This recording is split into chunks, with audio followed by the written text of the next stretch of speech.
27 December 2024 থেকে 17 December 2025, মানে মোটামুটি এক বছরের ভিতরে আমাদের বরবাদ মুভির প্রযোজক শাহরিন আক্তার সুমি আপুর কতটা পরিবর্তন হয়েছে, সেই পরিবর্তনটাই আমি আপনাদের সামনে এখন তুলে ধরবো।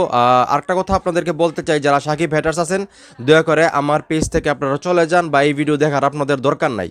তো 2024 সালের 27 ডিসেম্বর আমাদের সুমি আপু বলেছিলেন, শাকিব খান ছাড়া বরবাদ কল্পনাই করা যায় না, উনি না হলে আমাদের বরবাদ করা সম্ভব হতো না। আমি আবারও বলতেছি, 2024 ডিসেম্বরের 27 তারিখ আমাদের সুমি আপু কী বলেছিলেন, বরবাদ মুভির প্রযোজক শাকিব খান ছাড়া বরবাদ কল্পনাই করা যায় না, উনি না হলে আমাদের বরবাদ করা সম্ভবই হতো না। তো এখন হচ্ছে 17 ডিসেম্বর 2025, মানে এক বছর পর আমাদের শাহরিন আপু আবার কি বলছেন সেটাও আমি আপনাদেরকে পড়ে শোনাই, এটা একটু মনোযোগ দিয়ে শুনবেন।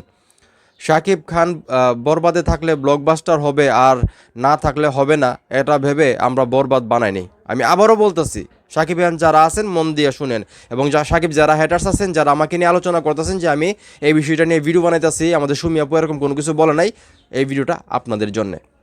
আমি আবারও পড়ে শোনাচ্ছি, শাকিব খান বরবাদে থাকলে ব্লকবাস্টার হবে, আর না থাকলে হবে না, এটা ভেবে আমরা বরবাদ বানাইনি। এটা বলছে 17 ডিসেম্বর 2025, মানে 2024-এর 27 ডিসেম্বর বলছে পজিটিভ, এবং 17 ডিসেম্বর 2025 নেগেটিভ। তো যাই হোক, অনেকে আমাকে বলতেছেন যে ভাই সুমি আপু তো এরকম বলে নাই। তো আপনাদেরকে একটা কথাই বলবো, আপনারা এই যে ডেটটা বললাম 17 ডিসেম্বর 2025, আপনারা ভিডিও দেখেন, ইউটিউবে যান, ফেসবুকে যান, আপনারা সার্চ দেন, দিয়ে সুমি আপুর মুখ থেকে আপনারা কথাগুলো শুনেন, তখন আপনারাই মানে বুঝতে পারবেন যে আমি কথাগুলা মিথ্যে বলছি না সত্য বলছি। আর এখন এই মুহূর্তে যারা আমার এই ভিডিও দেখতেছেন, যারা এই সুমি আপুর মুখ থেকে মানে ভিডিওতে শুনছেন, কে কে শুনছেন যে মানে উনি যে কথাগুলো বলছে, সেটাও কমেন্ট করে জানাবেন যে আমি সত্যি বলতেছি না মিথ্যে বলতেছি।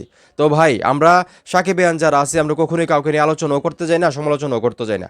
আমাদের একটা দুনিয়া আছে, আর সেই দুনিয়াটার ভিতরে মানে রাজা হলো সাকিব খান। ওনাকে নিয়ে আমরা পড়ে থাকি, ওনার ভালো মন্দ, মানে ওনার পজিটিভ নেগেটিভ এই জিনিসগুলো নিয়ে আমরা আসলে কথা বলি। অন্য হিরো কী করতেছে না করতেছে, তাদের মুভি চলতেছে না চলতেছে, সেগুলো নিয়ে কথা বলার আমাদের প্রয়োজনও মনে করি না, আর আমাদের মাথা ব্যথাও নাই। কিন্তু তখনই আমরা কথা বলি যখন কেউ আয়শা শাকিব খানকে ছোটো করে কথা বলতে চাই, কেউ যখন শাকিব খানের সঙ্গে নিজের তুলনা দিতে চাই, তখন আমাদেরকে কথা বলতে হয়, তখন আমাদেরকে প্রতিবাদ করতে হয়। আদারওয়াইজ আপনারা দেখেন, কোনো সাকিবিয়ান মানে যারা সত্যিকারের সাকিবিয়ান, তারা আজ পর্যন্ত কোনো হিরোকে ছোটো করে কথা বলে নাই, কোনো প্রযোজককে ছোটো করে কথা বলে নাই, কোনো পরিচালককে মানে ছোটো করে কথা বলে নাই, আর সামনেও বলবে না। কিন্তু যখন কোনো পরিচালক, কোনো প্রডিউসার বা কোনো হিরো ইন্ডাস্ট্রিতে আইসা শাকিব খানকে ছোটো করতে চায়, শাকিব খানের সঙ্গে প্রতিযোগিতা করে, শাকিব খানকে নেচা দেখাইতে চাই, উল্টাপাল্টা কথা বলে শাকিব খানের বিপক্ষে, তখন আমরা সাকিবিয়ান যারা আছি আমরা এটার প্রতিবাদ করি জাস্ট। এছাড়া আমরা নিজে থেকে কখনোই কাউকে ছোটোও করি না, বড়ও করি না, আমাদের প্রয়োজন নাই। আর ভাই, আমাদের মেগাস্টার শাকিব খান, শাকিব খানকে নিয়ে কথা বলতে বলতেই তো আমাদের আর হাতে সময় থাকে না, অন্য হিরোকে নিয়ে কথা বলার তো আমাদের কাছে সময়ই নাই। তো যাই হোক, সুমি আপু এগুলা ইচ্ছাকৃতভাবে বলছে নাকি উনার মুখ ফুসকে বের হয়ে গেছে, সেটা সুমি আপু নিজেই ভালো বলতে পারবে।